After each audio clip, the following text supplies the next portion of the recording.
Hi friends, Krista here. Thanks for stopping by Books and Jams. Today I'm going to be talking about books that are coming out in July, August, and September that I am really excited for.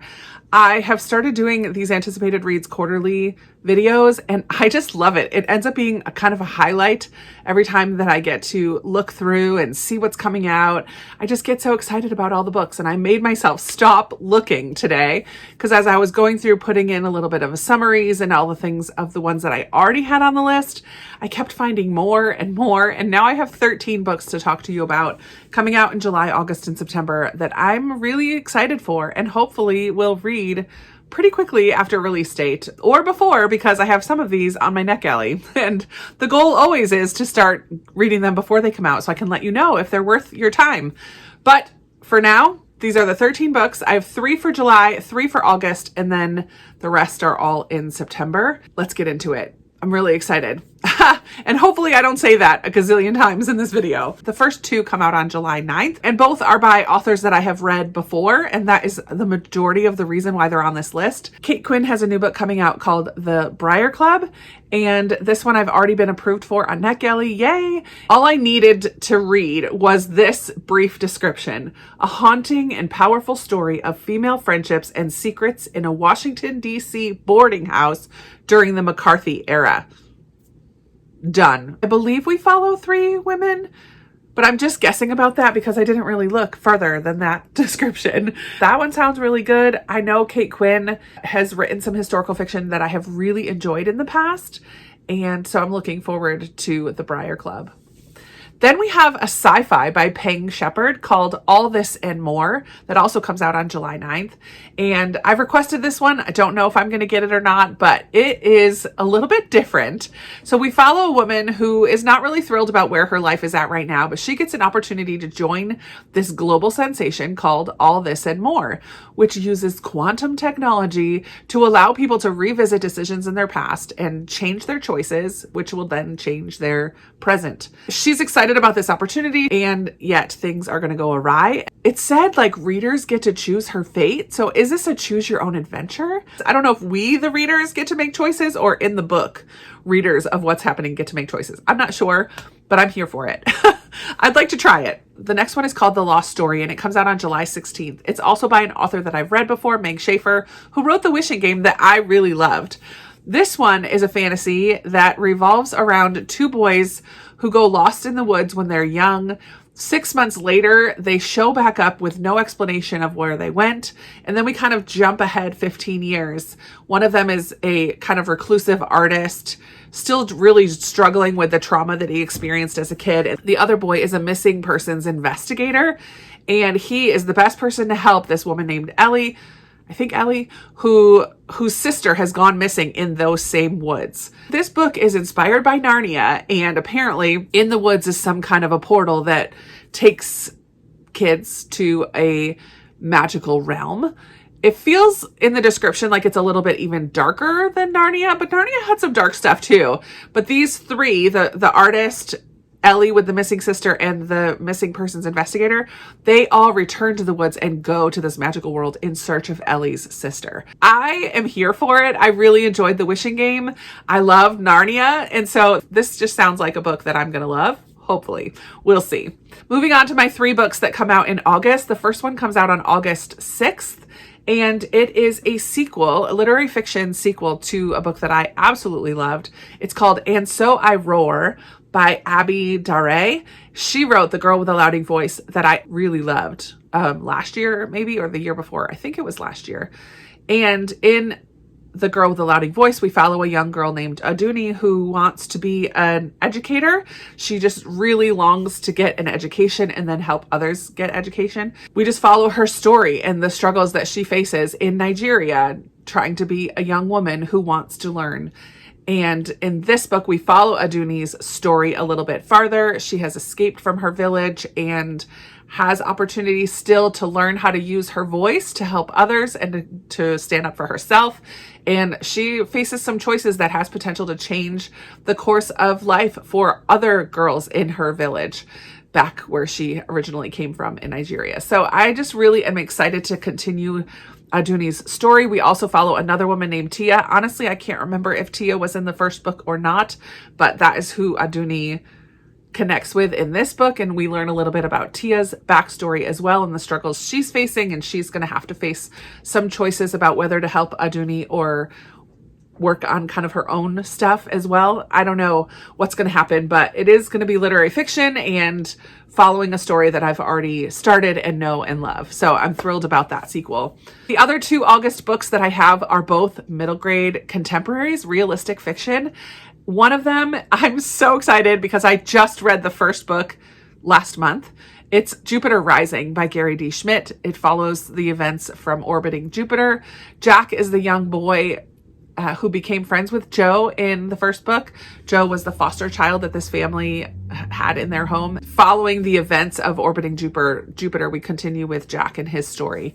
And Jupiter plays a part in this one as well. And I am so here for it. I absolutely loved orbiting Jupiter, and I am fully confident that I will love Jupiter Rising as well. Oh my word. I can't believe there's a sequel. Yay. The other middle grade is one that I just found today. It's called Not Nothing by Gayle Forman. Gayle Forman has written quite a few YA books, and this is listed as middle grade, but from what I've read, it does sound like it'll be higher level middle grade, like 13, 14 age, maybe 12, 13, 14. We follow a young boy named Alex, and he's got it pretty rough. His dad has left the family. The mom is struggling with mental health issues. He's currently living with an aunt and uncle who are not very thrilled to have him there, and just really feeling insecure and invisible, and like nobody really wants him around. He gets into a fight at school, and the social worker helping him with his case gets him assigned to work at a nursing home for the summer rather than go to juvenile hall. So, which is why I think it's a little bit older middle grade, because you wouldn't send a 12, 11, 10-year-old to a nursing home, but I think he's 14. Anyways, while at this nursing home, he meets a bunch of people, obviously, but one of the women that he connects with is named Josie, who is a 106 or 107-year-old Holocaust survivor who no longer speaks, doesn't talk to anybody. And Alex has to spend time with this woman. He also meets another girl who's the granddaughter of one of the residents. And this other girl is very confident and is convinced that people care about what she has to say and is really convinced that she can make a difference. Maybe she's a little too overconfident, but I think it really impresses on Alex. And by the end of the summer, he starts to realize that maybe he can make a difference as well, and that maybe he has a voice and has something that others want to hear. I feel like this is going to be a little bit of a coming of age, but I love the intergenerational relationships that are going to be a part of this story, and a little boy realizing that no matter what situation he has had to come through, that he still is important and worthy of being around and a voice that can be heard. So I think that that is going to be a really good one. Not Nothing by Gayle Forman. And now we move in to all of the books I have for September. There are quite a few. The first one is going to be a romance. I love throwing a rom-com type of a book into the mix. And this is a bookish one, which of course stands out to me. It's called The Book Swap by Tessa Bickers. And it comes out on September 3rd. So I don't know how much of this is based on romance, or like the romance between the two characters, and how open door or closed door it is. I'm not sure about that. But I do know that at the beginning of this story, Erin is a young woman that we follow. She is reeling from some tragedy in her life and kind of accidentally leaves her copy, her beloved copy of To Kill a Mockingbird, in a little free library. She has annotated it. There's a memento in there that she is devastated that she accidentally put this book in the little free library. But then a week later, her book shows back up and someone else has also annotated and left notes in the margin, and then also left a book of Great Expectations with an invitation to kind of start this pen pal relationship where they read the same book and write their notes in it. This pen pal relationship centered around books. They do multiple different classic books, like I think Mansfield Park is going to be one of them. A Room with a View will be one of them. There are a bunch of different books that were listed in the description. So they start this pen pal friendship that potentially is going to develop into more as they get to know each other's lives and as they talk books with each other. So I'm like, that sounds really lovely. I'm here for it. Let's give the book swap a try. We'll see. Another bookish book that comes out on September 10th is called The Book Lover's Library, and this is by Madeline Martin, and this is a historical fiction taking place during World War II.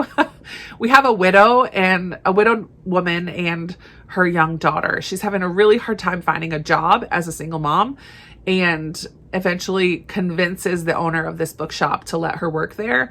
At the same time, her daughter is sent out to the countryside. It's that time when kids are sent away. She's not really thrilled about that, but is trying to do what's best for her daughter. Starts working at this bookshop there. It says there are some quirky customers and she gets really good at recommending good books for them, which I love that side of things. She's also at the same time trying to fight to get her daughter to be able to come back with her. But the Blitz is going on. World War II is going on. Like, it's just a tough time.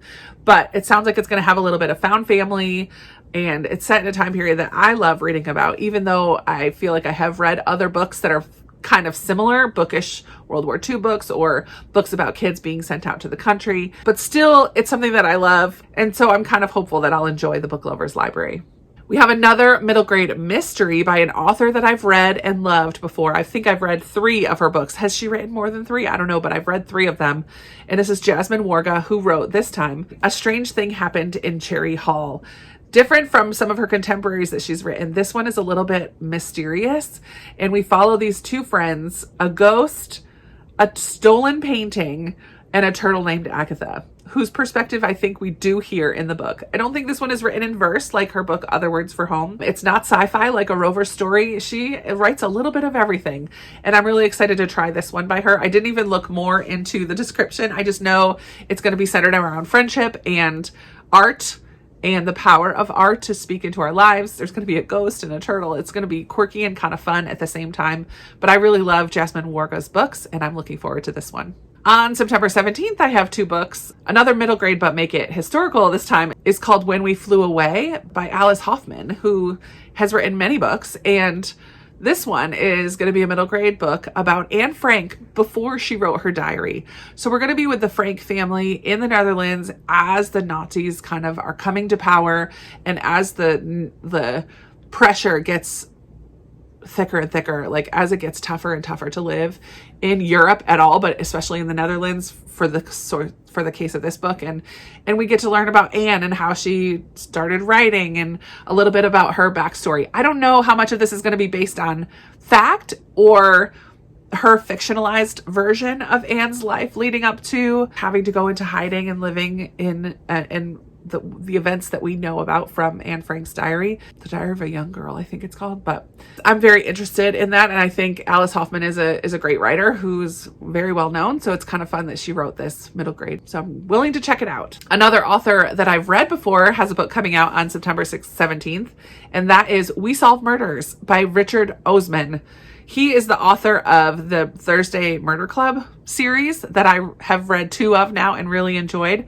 This one is the start, I believe, of another series. We follow a young woman named Amy who works in private security, and she's currently helping to protect a mega best-selling author on a private island, living the high life, really. But she's working security for this woman. But then a dead body and a bag of money shows up, and Amy is on the case. But the only person she trusts to come and help her is her retired father-in-law, Steve, who used to be an investigator, but is now very content with his simple life, going to pub trivia, reading a book with his cat on his lap. Like, he's just really loving his quiet, simple life as opposed to the life he lived as an investigator. But he willingly steps back into the fray to help his daughter-in-law, Amy, and they travel all around trying to outrun and outsmart this killer. So it sounds like it's going to be a lot of traveling around. It sounds like it's going to be fun, kind of a lighthearted mystery, which I love. And I already know that I like his writing from the Thursday Murder Club. So it should be a fun mystery for the summer, for the fall. That one's in September. Okay, and the last 2 come out on September 24th. I'm really excited about this one called The Myth Makers by John Hendricks. He, I believe, is the same author of The Faithful Spy, which is a Dietrich Bonhoeffer graphic biography. And this is another graphic biography about the lives of C.S. Lewis and J.R.R. Tolkien, who are famously friends. They are contemporaries, and they both have written loads of books. So this is going to be a biography of their lives, about the faith that's in their works, about their development of their friendship and their writing as well. And it's going to be a mixture of prose and comic elements, comic book elements, graphic elements. similar to The Faithful Spy, which I have also read and really loved. So I'm excited to read The Mythmakers and learn a little bit more about C.S. Lewis, who I love, and J.R.R. Tolkien, who I also love. I don't love The Lord of the Rings as much as some people love it, but I do love The Hobbit. And I love Narnia and other works by C.S. Lewis as well, and would like to read more from him. I think this biography is going to be pretty cool. I'm looking forward to it. And finally, we have a historical fiction, because I love historical fiction, and it is called The Last Secret by Maya Cannon. It takes place in the Ukraine, which I think is pretty cool. We're in 1944 in the Ukraine. We're going to follow two unforgettable women. One of them is a resistance fighter, a Ukrainian resistance fighter in 1944. And then we also are going to have a woman on Salt Spring Island, which I don't know where Salt Spring Island is, in 1972. And they're linked to each other, even though they're decades apart. So what is that link between them? I don't know much more than that, but I'm interested always in aspects of popular time periods, in particular World War II, that are different from what I've read before. So I don't know that I've read much about World War II from the Russian front of things. And so the Ukraine as being previously being a part of Russia and the communist regime, it'll be interesting to read events from that side of things during the war. So I'm really looking forward to that. I'm looking forward to all of these, and that seems to be my catchphrase of the video. I'm looking forward to it because I really am. These books are ones that have stood out to me as ones that are right up my alley, things that I think I'm going to love, whether it's because of the description or because I've read the author before and really loved that author, or previous books by that author. Yeah, I just feel like these ones are going to be really good. So I don't have any thrillers on this list. There are plenty of other people who will be putting out anticipated reads lists with thrillers on them. But I do have a couple mysteries and a lot of historical, some contemporary. I hope that you've heard of at least one or two books on this list that stand out to you as well, that you'll put on your radar.